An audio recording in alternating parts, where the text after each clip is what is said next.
Hello and welcome to Racers Now. Orc Day is nearly upon us now, and the declarations for all 6 Group 1s on Sunday, the 6th of October, are now in. We've done plenty of videos this week on the channel. We've had special guest Hump on a couple of times. We're previewing the big races. SD weighed in with his comments as well on Thursday night. So this is just a very quick video to confirm the selections following the final declarations on Friday morning. In the ARC itself, I have already advised Zarakem each way at 66 to 1 earlier in the week. I do need a bit of a miracle for that, but there's nothing strong at the top end of the market for me, so I'm taking a swing at a very, very big price. Both SD and Hump fancy Shin Emperor for Japan, who is 6 to 1 in the market, and the confidence around the Japanese horse appears to be growing. So both SD and Hump are on that one at 6 to 1. That's the one they want. And also, Hump put in a good word for the Andre Fabre trained Mqse de Sevigne at 25 to 1 each way, 4 places. That one was on his shortlist as well. There's nothing for me and the boys in the 2-year-old racers. No superstar being sent over from the UK, that is for sure. There could be a French filly superstar in the Boussac, but she is odds on. I'd like Field of Gold to win the Lagardère for the boys over 7 furlongs in those Judmont colours for the Gosdens, unbeaten in 3 starts, but I'm not sure how he will go on the ground. Henry Matisse or Omri Matisse for Aidan O'Brien is the favourite in there alongside Field of Gold, and then you've got other quite familiar names.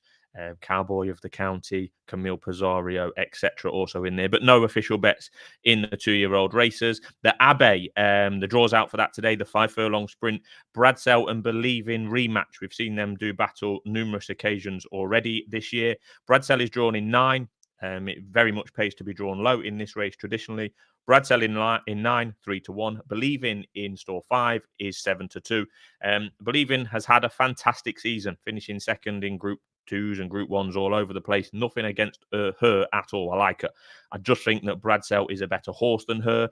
But this can be a chaotic race with the big field, the soft ground, the draw, the end of season, etc. Bradsell's unbeaten this year. 4 starts, didn't come back until the start of August. 4 starts, 4 wins. He's been a busy boy towards this back end. So I am looking for bigger prices given those factors outlined previously. So at a bigger price, I do like Kurdos, who's in there at 12 to 1. Each way 4 places. Absolutely fine on the ground. That's no problem at all. Has been running consistently well for Clive Cox and Richard Kingscote this year. A good run at Goodwood under a penalty. Carried a penalty that day. Finished 4-4-5th. Very little in it between Kurdos and Believing at the line. Good run at the Curragh when slightly hampered late on. Not saying that Kurdos would have got close to beating Bradsell that day. I thought Bradsell was excellent, but I thought Kurdos ran better than the bare result suggested there. Nice and low draw in store 3. And given those factors earlier, the chaotic nature of the race potentially, ground draw, etc., I thought 12 to 1 was a nice little bet for Kurdos. So that's my selection there. On to the Opera, the 10 furlong race for the fillies and mares. Fallen Angel, question marks over the trip.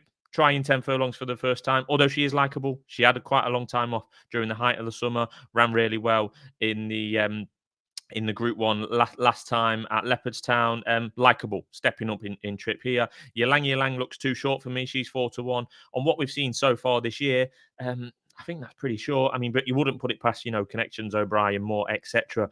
Getting this horse to win a Group 1, but not on the evidence we've seen so far this year. And I think she's plenty short enough. The one I do like in the Opera is Hanilia for Johnny Murtagh. She is on the up, without doubt. Didn't make her debut until May this year. The trip, 10 furlongs fine, ground should be fine, and I think 18 to 1 each way, 3 places there for Hanilia. Like I say, she's a horse on the up, and I think she's still definitely improving and could run another big race here. Career best last time. Jockey dropped the whip late on in that Group 2 Blandford Stakes, I think it's called, at the Curragh. Won that pretty well. Some good yardsticks in behind. We'll have to step up and improve again, but I think she can. She's 18 to 1. I think that might be a decent bet as well. On to the Foret. Hump is on Beauvatier, as I advised on the video yesterday. Final decks are in now. 33 to 1 each way, 4 places available. So that one's for Hump. And SD has been all over Flora of Bermuda for this race ever since she finished 5th in the Haydock Sprint Cup in early September. He's had a strong view on this one for a while. She's been declared. She's in there at 25 to 1, each way 4 places. And I tend to agree with both of them, to be fair. I wouldn't put anyone off backing either of those. Yes, they are big prices.